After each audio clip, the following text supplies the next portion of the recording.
Hello guys, কেমন আছেন সবাই? আশা করি সবাই ভালোই আছেন। গাইজ, ইউটিউব থেকে দেওয়া একটা প্লে বাটন একটা ইউটিউবারের কাছে খুবই মূল্যবান হয়ে থাকে, কারণ অনেক কষ্ট করার পর ইউটিউব থেকে একটা ইউটিউবার এরকম প্লে বাটন পেয়ে থাকেন।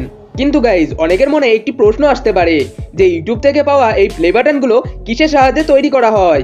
সিলভার প্লে বাটনের মধ্যে কি আসলেই রূপো রয়েছে? আর গোল্ডেন প্লে বাটন কি আসলে সোনা দিয়ে তৈরি করা হয়? আর ডায়মন্ড প্লে বাটনের মধ্যে কি আসলে একটি ডায়মন্ড থাকে? আবার অনেকে মনে করে থাকেন যে এই প্লে বাটনগুলো হয়তো সলিড মেটাল দিয়ে তৈরি করা হয়। কিন্তু গাইজ, এই প্লে বাটনগুলো যে কিসের সাহায্যে তৈরি করা হয় সেটা আজকের ভিডিওটি সম্পূর্ণ দেখলেই জানতে পেরে যাবেন। তো চলুন বেশি দেরি না করে ভিডিওটি শুরু করা যাক। তো গাইজ, আপনারা তো সবাই জানেন যে কোনো চ্যানেলে 1 লাখ সাবস্ক্রাইবার পূরণ হলে তাহলে সেই চ্যানেলটিকে ইউটিউবের তরফ থেকে একটি সিলভার প্লে বাটন দেওয়া হয়, আর 1 মিলিয়ন সাবস্ক্রাইবার পূরণ হলে গোল্ডেন প্লে বাটন দেওয়া হয়, এবং 3 মিলিয়ন সাবস্ক্রাইবার পূরণ হলে একটি diamond play button, 50 million subscriber পূরণ হলে কাস্টমাইজ প্লে বাটন, আর গাইজ 100 মিলিয়ন সাবস্ক্রাইবার পূরণ হলে একটি রেড ডায়মন্ড প্লে বাটন দেওয়া হয়। তো গাইজ, আমি প্রথমেই বলেছিলাম যে আজকের ভিডিওতে আমরা দেখব এইসব প্লে বাটনের মধ্যে কি থাকে, এগুলোর মধ্যে কি রূপো, সোনা ও ডায়মন্ড থাকে না অন্য কিছু থাকে। তো গাইজ, চলুন দেখে আসি। Number 1, silver play button. তো গাইজ, অনেকে মনে করে থাকেন যে এই সিলভার প্লে বাটন সম্পূর্ণ রূপো দিয়ে তৈরি করা হয়, কিন্তু আসলে যে এতে কতটুকু সিলভার থাকে তো চলুন দেখে আসি। সেটা দেখার জন্য সবার প্রথমে একটি সিলভার প্লে বাটন নেওয়া হয়, এবং এই সিলভার প্লে বাটনটাকে মাঝখান থেকে কেটে 2 খণ্ড করে নেওয়া হয়। তো গাইজ, আপনারা তো এবার দেখতেই পাচ্ছেন যে এই সিলভার প্লে বাটনের উপরে একটি পাতলা অংশ কেবল সিলভার প্লেট দিয়ে তৈরি করা হয়েছে। এবার অনেকে হয়তো ভাবছেন এই সিলভার প্লেট কি রূপোর তৈরি? না গাইজ, এটি কোনো সিলভারই না, এটি হচ্ছে সিলভারের কালার করা অন্য একটি মেটেল, কিন্তু এই মেটেলগুলো একটু দামি হয়ে থাকে। তো গাইজ, দেখতেই পাচ্ছেন এই সিলভার প্লে বাটনটি সম্পূর্ণ মেটাল দিয়ে তৈরি করা হয়নি, কিন্তু এই সিলভার প্লে বাটনের মধ্যে একটি প্লাস্টিকের অবকাঠামো রয়েছে, আর এই প্লাস্টিকের উপরই এইরকম একটি সিলভার প্লেট বসিয়ে দেওয়া হয়েছে। আর গাইজ, মাঝখানে যে ইউটিউবের একটি লোগো দেখা যাচ্ছে সেটি একটি স্টিলের সাহায্যে তৈরি করা হয়েছে, যে স্টিলটার কোয়ালিটি নর্মাল স্টিলের থেকে একটু ভালো।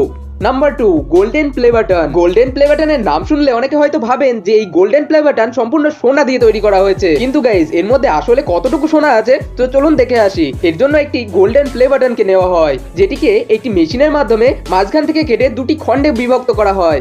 এরপরে গাইজ, আপনারা তো দেখতেই পাচ্ছেন এই গোল্ডেন প্লে বাটনটাও সিলভার প্লে বাটনের মতোই গোল্ডেন কালার করা একটি মেটেলের সাহায্যে তৈরি করা হয়েছে। আর এই প্লে বাটনের মধ্যে তো আপনারা দেখতেই পাচ্ছেন সিলভার প্লে বাটনে যেখানে প্লাস্টিক ব্যবহার করা হয়েছিল সেখানে গোল্ডেন প্লে বাটনে একটি কাঠের টুকরো ব্যবহার করা হয়েছে, যেগুলি সাধারণত আমরা ফার্নিচার তৈরি করতে ব্যবহার করে থাকি। তো গাইজ, এবার তো আপনারা বুঝতেই পারলেন এই গোল্ডেন প্লে বাটনে কোনো গোল্ডের জন্য নয়, এই গোল্ড কালারের জন্য একে গোল্ডেন প্লে বাটন বলা হয়। Number 3, diamond play button. Guys, diamond play বাটনের নাম শুনে অনেকে ভাবতে পারেন যে এই প্লে বাটনের মাঝখানে যে ক্রিস্টালটি রয়েছে সেটা ডায়মন্ডের তৈরি, কিন্তু আপনারা জানলে অবাক হবেন যে এই প্লে বাটনের মাঝখানে যে ক্রিস্টালটি রয়েছে এটি কোনো ডায়মন্ড নয়, এটি সাধারণত একটি বিশেষ ধরনের কাচের সাহায্যে তৈরি করা হয়েছে। এবার যখন এই ডায়মন্ড প্লে বাটনকে মাঝখান থেকে কেটে নেওয়া হয়, তারপর তো গাইজ আপনারা দেখতেই পাচ্ছেন এই প্লে বাটনে যে মেটেলটির ব্যবহার করা হয়েছে সেটা সম্পূর্ণ সলিড একটি মেটেল, আর এই প্লে বাটনটি একটি বিশেষ ধরনের স্টিলের সাহায্যে তৈরি করা হয়েছে। Number 4, red diamond play button. Guys, এই রেড ডায়মন্ড প্লে বাটনটি এত এক্সপেন্সিভ হওয়ার কারণ হচ্ছে হাতে গোনা কয়েকটি মাত্রই এই রেড ডায়মন্ড প্লে বাটন তৈরি করা হয়েছে, কারণ এই পৃথিবীতে এমন কয়েকটি ইউটিউব চ্যানেলই রয়েছে যারা 100 মিলিয়ন সাবস্ক্রাইবার পূরণ করতে পেরেছে। আর গাইজ, এই red diamond play button diamond play বাটনের মতোই তৈরি করা হয়ে থাকে, কিন্তু গাইজ এই প্লে বাটনের মাঝখানে যে ক্রিস্টালটা থাকে সেটা একটু এক্সপেন্সিভ হয়ে থাকে। এই ক্রিস্টালটিকে একটি বিশেষ পদ্ধতিতে তৈরি করা হয়। তো চলুন আমি আপনাদের দেখাচ্ছি কি সেই বিশেষ পদ্ধতি। এই ক্রিস্টালটিকে তৈরি করার জন্য এক বিশেষ ধরনের কাচের গুঁড়ো নেওয়া হয়, যেটির মধ্যে একটি সিক্রেট ইনগ্রিডিয়েন্ট মিক্স করা হয়। এবার এই কাচের গুঁড়োকে অত্যাধিক তাপমাত্রায় গলিয়ে একটি গোলাকার শেপ দেওয়া হয়। এবার সেই গোলাকার জিনিসটিকে নিয়ে গিয়ে আরেকটি মেশিনের মধ্যে রেখে দেওয়া হয়। এবার যখন কাচের টুকরোটিকে মেশিনের থেকে বের করে নিয়ে আসা হয় তখন সেটা আগের তুলনায় আরো চ্যাপ্টা হয়ে যায়। এবার সেই চ্যাপ্টা গোলাকার কাজটিকে একটি দক্ষ কারিগরের কাছে নিয়ে যাওয়া হয়। এবার সেই কারিগরটি নিজের দক্ষতার বলে ও খুবই সূক্ষ্মভাবে ডায়মন্ড প্লে বাটনটি তৈরি করে থাকেন। এবার এই ক্রিস্টালটিকে একটি স্টিলের কাঠামোর ওপরে ভালোভাবে লাগিয়ে দেওয়া হয়।